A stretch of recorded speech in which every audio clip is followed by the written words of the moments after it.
ओ भाई फिर से वेक्टर, वेक्टर के कितने सवाल हो गए? 4। देख लेते हैं सर क्या है। आर वेक्टर L1 और L1 दो लाइन है, L3 is line which is perpendicular to L1 L2। दो लाइंस आपको दे रखी हैं। जिस तरीके से आपको दिया जाता है, मतलब सर ये पैरामीटर के साथ जो मल्टीप्लिकेशन में होता है ये होता है पैरेलल वेक्टर। तो 1 -1 2 ये पैरेलल वेक्टर है, और ये होता है सर इसके ऊपर पॉइंट 1 1 -1 2 ये इसके ऊपर पॉइंट है, और ये इसके पैरेलल वेक्टर है M वेक्टर। सिमिलरली ये भी आपको एक दे रखी है, L1 L2 दोनों लाइंस दे रखी है। L3 जो है वो L1 L2 के परपेंडिकुलर है। जब भी आपको पूरे वेक्टर 3D में दो चीजों के परपेंडिकुलर जाना हो तो ऑब्वियसली उनके दोनों के पैरेलल वाले का क्रॉस कर लो, क्योंकि आपको दो चीजों के परपेंडिकुलर जाना है, मतलब सर क्रॉस प्रोडक्ट आपकी मदद करेगा।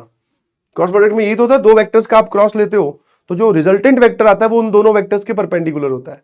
सिमिलरली दो लाइंस के परपेंडिकुलर आपको जाना है तो इनके पैरेलल वेक्टर्स का क्रॉस कर लो, आंसर आ जाएगा। और पास कर रही है इससे, तो इक्वेशन ऑफ L3 निकाल लें हम। L3 की इक्वेशन क्या हो जाएगी सर? आर वेक्टर इस पॉइंट से पास कर रही है तो 1 7 -4 प्लस टी टाइम्स इन दोनों वेक्टर्स का क्रॉस करके दिखाना है क्या? I cap J cap K cap 1 -1 2 3 1 P, ये आंसर पी के टर्म्स में आएगा क्या? And L1 is perpendicular to L2। अच्छा ये बात भी दे रखी है, तो L1 और L2 परपेंडिकुलर है, तो इसके जो पैरेलल वेक्टर है 1 -1 2 और इसके जो पैरेलल वेक्टर है ये वाला 3 1 p, इनका जो डॉट है वो क्या होना चाहिए? 0। तो ये आ जाएगा 3, ये आ जाएगा -1, ये आ जाएगा 2p। सर यहां से p की वैल्यू -1 आ गई, और अगर p की वैल्यू -1 आ गई तो आप यहां पर -1 लिख दीजिए प्लीज। तो आई कैप का कोफिशिएंट कितना आ रहा है? 1 -2 माइनस जे कैप का कोफिशिएंट कितना आ रहा है? -1 -6 प्लस के कैप का कोफिशिएंट कितना आ रहा है? 1 + 3, तो ये आ रहा है -1 + 7 4, -1 7 4 आ रहा है यार। इनमें से कौन सा पॉइंट जो है इसके ऊपर लाई करता है? ये वेक्टर फॉर्म में है, सिमेट्रिक फॉर्म में भी आप इसको लिख सकते हो। यही आंसर आ रहा है, जरा देखना।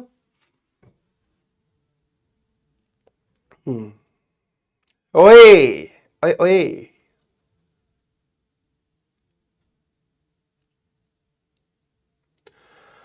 -1 + 7 4, ठीक है भाई। अब इनमें से कौन सा पॉइंट इसको सेटिस्फाई करता है? तो सर पॉइंट अगर आपको लिखना है ना तो एक काम करो, दिस इज 1 - t 7 + 7t और -4 + 4t। अब किसी से इक्वेट करो, टी की वैल्यू सेम आनी चाहिए, किसी से भी इक्वेट करो टी की वैल्यू सेम आनी चाहिए, या फिर आप इसको सिमेट्रिक फॉर्म में भी लिख सकते हो इस लाइन की इक्वेशन को, that is x - 1 / -1 y - 7 / 7 and z + 4 / 4। x y z का वो कॉम्बिनेशन जो इन तीनों को सेटिस्फाई कर दे वो आपका आंसर होगा। ठीक है ना? जल्दी से बताइए please. PW is not good for Hindi medium students. I realized it after JEE mains. बहुत बढ़िया। तो I don't think you are a Hindi medium student because you are expressing your thoughts with smileys and बहुप्रचलित भाषा जो इस धरती पर प्रयोग की जाती है, जिसको लोग स्टेटस सिंबल भी मानते हैं। आप अंग्रेजी का प्रयोग कर रहे हैं, कम से कम ये बात तो हिंदी में लिखता, तब तो विश्वास होता कि तू हिंदी मीडियम का स्टूडेंट है। जब तुझे इतनी अंग्रेजी आती है और अपने एक्सप्रेशन तुझे स्माइली के थ्रू पेश करने आते हैं, तो मतलब तुझे फिर ये बातें भी समझ में आनी चाहिए इंग्लिश में, है ना? कार्टून के नेटवर्क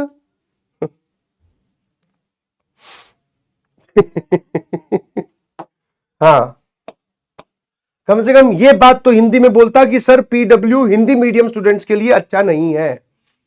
ये मेरा थॉट है, जो भी तूने आगे लिखा, अकॉर्डिंग टू मी या पता नहीं जो भी बोला है बेचारा। अभी अभी आया क्या सोशल मीडिया पे? कल परसों ही हाँ सर, पता नहीं था और सामना आपसे हो गया सीधा आते ही। हमें नहीं पता था इतनी बुरे तरीके से रगड़े जाते हैं।